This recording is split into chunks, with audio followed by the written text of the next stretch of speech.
नमस्कार मित्रों, आज की कैबिनेट ब्रीफिंग में आप सबका स्वागत है। आज माननीय प्रधानमंत्री श्री नरेंद्र मोदी जी की अध्यक्षता में केंद्रीय कैबिनेट और सीसीए की बैठक हुई और बैठक में लिए गए महत्वपूर्ण निर्णयों के बारे में आप सबको जानकारी देने के लिए हमारे साथ उपस्थित हैं माननीय सूचना और प्रसारण मंत्री श्री अश्विनी वैष्णव जी। माननीय मंत्री जी से अनुरोध है कि आप मीडिया को संबोधित करें। साथियों नमस्कार। आज दो बहुत बड़े महत्वपूर्ण फैसले लिए गए माननीय प्रधानमंत्री श्री नरेंद्र मोदी जी की अध्यक्षता में कैबिनेट में। पहला फैसला है, राजस्थान में कोटा बूंदी नया एयरपोर्ट बनेगा 1507 करोड़ रुपए से। ये आप देख रहे हो, पिछले कई वर्षों में जो एयरपोर्ट की डिमांड बढ़ती जाती थी वो इन पिछले 11 वर्षों में पूरी हुई है। उसमें उस कड़ी में एक ये नया एयरपोर्ट जुड़ रहा है। दूसरा, कटक और भुवनेश्वर का एक 6 lane access controlled ring road बनेगी 8,307 करोड़ रुपए की। बहुत ही मॉडर्न हाईवे एक्सप्रेस वे की तरह का ये बनेगा, एक्सेस कंट्रोल्ड होगा फुली। टोटल 9,814 करोड़ रुपए के ये प्रोजेक्ट्स आज सैंक्शन हुए हैं। कोटा, जैसा आप सब जानते हो, इंडस्ट्रियल हब भी है, एजुकेशन हब भी है और देश भर से छात्र, एजुकेशन से रिलेटेड जितने भी लोग हैं वो सब के सब कोटा लगातार जाते हैं, चाहे ट्रेन से हो चाहे फ्लाइट से हो। तो कोटा के लिए डिमांड लंबे समय से एक अच्छे बड़े मॉडर्न एयरपोर्ट की डिमांड रही है और बूंदी और कोटा एक तरीके से करीब करीब आज एक पूरा इकोसिस्टम वहाँ पे बन गया है। एग्जिस्टिंग एयरपोर्ट बहुत छोटा सा है, पुराना है, उसको मॉडर्नाइजेशन किया गया है और अब एक ग्रीनफील्ड एयरपोर्ट, नया एयरपोर्ट बनेगा, Kota Bundi airport. Location wise अगर देखें, एग्जिस्टिंग एयरपोर्ट कोटा सिटी के बीचों बीच है करीब करीब। वो ऊपर Kota railway station, Kota airport, ये रेड कलर में एग्जिस्टिंग। स्टेट हाईवे 70 से जाके NH52 और ये कोटा देवली बाईपास, यहाँ पे देखें तो एक बड़ा पैच आइडेंटिफाई हुआ है जो कि कोटा बूंदी ग्रीनफील्ड एयरपोर्ट नया बनेगा। अच्छी लोकेशन है, बहुत अच्छी लैंड है, करीब करीब 20,000 स्क्वायर मीटर की टर्मिनल बिल्डिंग बनेगी, 3,200 मीटर का रनवे बनेगा, 1,000 एकड़ जमीन राजस्थान सरकार इसके लिए फ्री ऑफ कॉस्ट दे रही है और करीब 1,507 करोड़ रुपए का इन्वेस्टमेंट इसमें आएगा। कैपेसिटी इसकी होगी 2 million passengers, 20 lakh passengers per annum की इसकी कैपेसिटी होगी और 2 साल के अंदर कंप्लीट करने का टारगेट लेके चल रहे हैं। ज़मीन ऑलरेडी इसकी आइडेंटिफाई, क्लियर, सारा टाइटल वगैरह सब ठीक हो चुके हैं इसके। तो अब काम तुरंत, जैसे ही आज कैबिनेट में अप्रूवल हुआ है, तुरंत इसमें काम आगे बढ़ेगा। साथियों, 2014 तक, भारत के आज़ादी से पहले से भी लेके 2014 तक मात्र 74 एयरपोर्ट्स थे भारत में, मात्र। इन 11 वर्षों में डबल से भी ज़्यादा होके 162 ऑपरेशनल एयरपोर्ट्स हो गए हैं और पैसेंजर्स हवाई यात्रा के माध्यम से जाने वाले, जहां केवल 17 करोड़ के आसपास थे, 16.8 करोड़, वो आज 3 गुने, ऑलमोस्ट 2.5 टाइम से ज़्यादा, 41 करोड़ से ज़्यादा एयरपोर्ट में एयर ट्रैवल में पैसेंजर्स अभी हो गए। एयरपोर्ट अगर भारत के नक्शे पे देखो तो करीब करीब हर एरिया में अब एयरपोर्ट्स लगातार बढ़ते जा रहे हैं और ये 3 अलग अलग टाइप के दिए हैं, 147 एयरपोर्ट्स, वाटर एयरड्रोम्स 2 और हेलीपोर्ट्स 30। दूसरे प्रोजेक्ट पे आता हूँ साथियों, 6 lane access control ring road Cuttack और भुवनेश्वर के लिए। कटक और भुवनेश्वर प्रैक्टिकली ट्विन सिटीज़ हैं, बीच में नदी है। कटक 5,000 साल पुराना शहर है, बहुत ही प्राचीन शहर है, प्राचीनतम दुनिया के बहुत प्राचीन शहरों में से एक है और भुवनेश्वर नया कैपिटल बना था। प्रैक्टिकली दोनों का एक समागम है, एक बहुत ही अच्छा एक डेवलपमेंट जॉइंट हो रहा है, उसके लिए ये प्रोजेक्ट लिया गया है। कटक भुवनेश्वर दोनों ही आप देखोगे कोलकाता से चेन्नई का जो NH16 है, इसके ऊपर दोनों अवस्थित है, उड़ीसा में। गोल्डन क्वाड्रिलेटरल का जो NH16 का हिस्सा कटक और भुवनेश्वर के बीच में से निकलता है।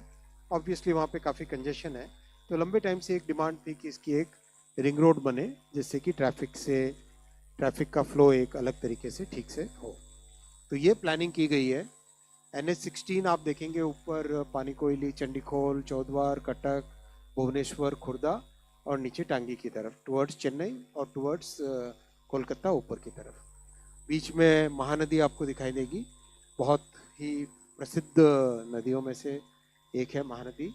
और कटक से थोड़ा सा ऊपर टांगी से लेके टुवर्ड्स आठगढ़ लेके नीचे यहाँ पे भुवनेश्वर और खुर्दा को बाईपास करने के बाद में यहाँ पे रामेश्वर एक लोकेशन है, वहाँ पे आके ये जुड़ेगा। तो एक तरीके से पूरा इसका ये रिंग रोड बना, बहुत ही इम्पोर्टेंट प्रोजेक्ट है।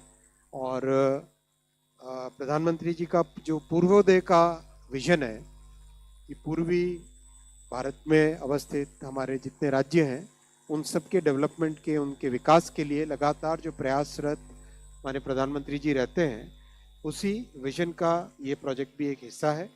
बहुत इम्पोर्टेंट प्रोजेक्ट है और हाईली मॉडर्न तरीके से बनाया जाएगा।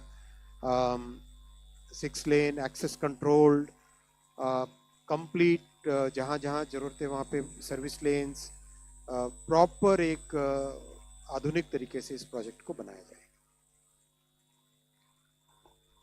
ये इसका दूसरा नक्शा है। ये प्रोजेक्ट करीब 111 किलोमीटर का है और 2.5 साल लगेंगे कंस्ट्रक्शन के लिए। इस प्रोजेक्ट कॉस्ट में इसकी ऑपरेशन एंड मेंटेनेंस कॉस्ट भी ली गई है। आप देख ही रहे हैं कि एसेट्स बन रही हैं लगातार, देश में इंफ्रास्ट्रक्चर की एसेट्स बन रही है, तो मेंटेनेंस के लिए भी प्रधानमंत्री जी ने कहा कि ध्यान देना चाहिए हमें। साथ ही प्रोजेक्ट को जब कंसीव करें, प्रोजेक्ट को जब बनाएं, तब से ही उसमें मेंटेनेंस का काम साथ में लेना चाहिए।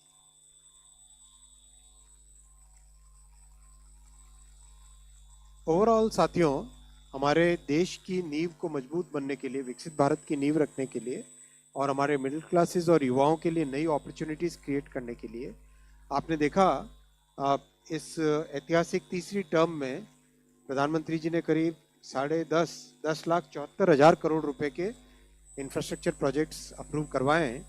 और ये आप ध्यान दीजिए इसमें थोड़ा सा कि जब कोविड के बाद में सारी दुनिया ने एक कंजम्पशन बेस्ड सॉल्यूशन ढूंढा, वहाँ प्रधानमंत्री जी ने इन्वेस्टमेंट बेस्ड सॉल्यूशन देखा।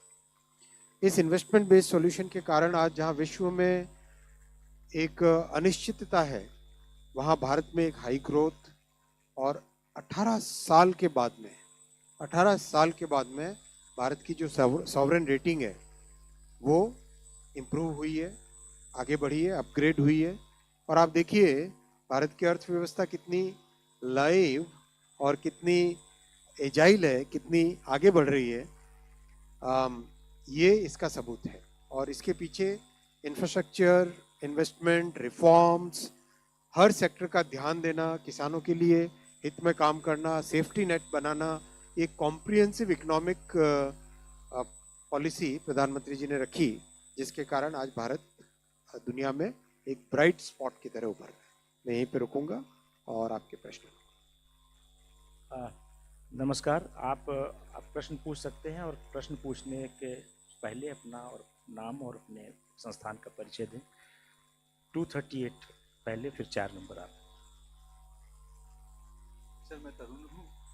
हेलो सर, मैं तरुण हूँ, जी बिजनेस से। सर जो अभी कोटा का अभी हाल का जो एयरपोर्ट था सर, उसी को क्यों नहीं अपग्रेड कर दिया गया, मतलब ग्रीन फील्ड पे, क्योंकि वो बनाना, क्योंकि काफ़ी लंबे समय से सर उसकी डिमांड थी सर, इसलिए। एरिया चाहिए, काफ़ी स्ट्रॉन्ग एरिया चाहिए और लंबा रनवे चाहिए, उसके कारण से एक अलग से ग्रीन फील्ड की जरूरत। फिर कोटा और बूंदी दोनों का इसमें लाभ मिलेगा, ये भी एक बेनिफिट। दुनिया में अगर आप देखोगे करीब करीब हर शहर में, आप यूएस के पूरा अगर देखें, यूरोप में भी देखें, जापान में भी देखें, करीब करीब हर बड़े शहर में, जो शहर ग्रोइंग सिटीज़ हैं, उसमें ग्रीनफील्ड एयरपोर्ट थोड़ा शहर से दूर वैसा बनाने का, जिससे कि आप कैपेसिटी बढ़ा सको। और सबसे बड़ी बात है longer runway. Long runway 3.2 kilometres का जो इसमें रखा है वो बहुत इंपॉर्टेंट है, बड़े प्लेन भी उसमें आ सकते हैं। सेकेंड रो में 4। This is Sanjeev Chopra from PTI. this Kota airport, the new greenfield airport, how far is it from the city, and whether the existing airport, which is very small, as you said, only small aircraft can enter there. So will this exist in the near future, or finally, or will this be discarded in the times to come? No, generally all cities that we are constructing new airports, the existing airport will continue to serve, because that's right in the middle of the city, so it will continue to serve, and the new airport will add the extra capacity. Okay, kitna distance? From the existing airport 23 kilometers.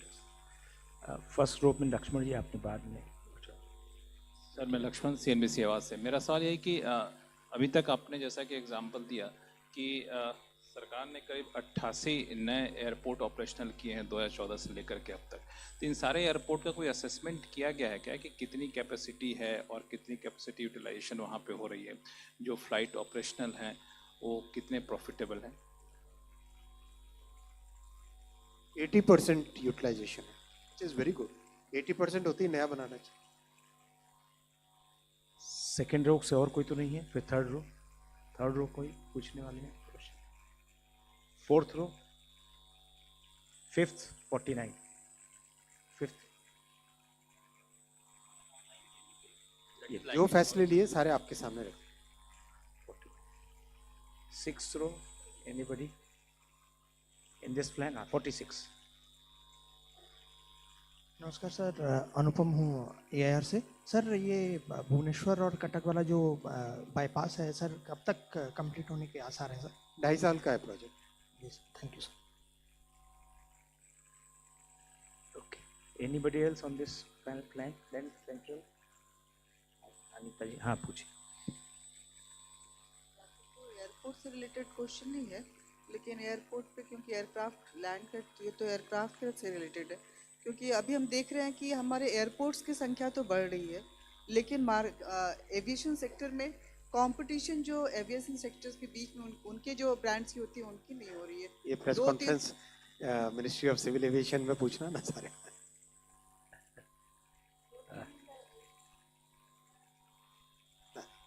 अपने को focus रखो।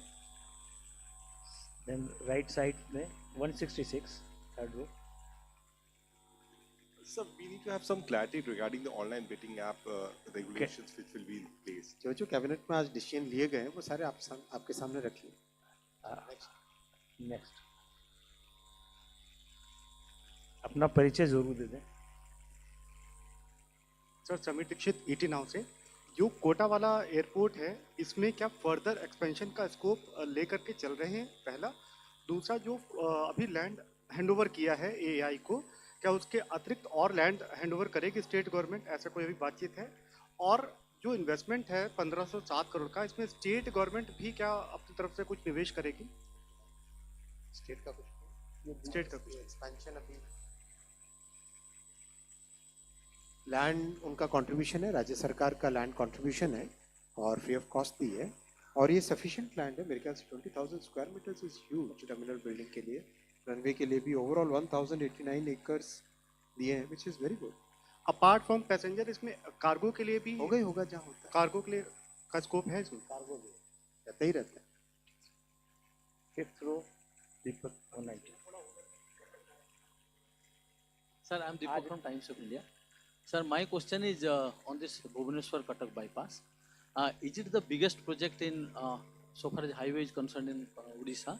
That is question number one. Number two, because government talks about Gati Shakti master plan, and there is also a proposal to have Bhubaneswar Cuttack metro project.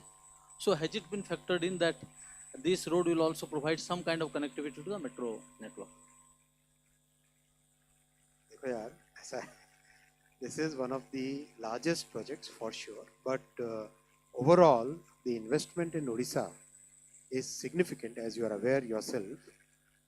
Large number of projects, whether it is railway projects, whether it is highway projects, port projects, large number of investments are going into Odisha, and execution is also very good now. This definitely is part of the Gati Shakti National Master Plan, and any other mode of transportation which gets into this master plan, they all have a very good intermodal connectivity plan. Okay, thank you.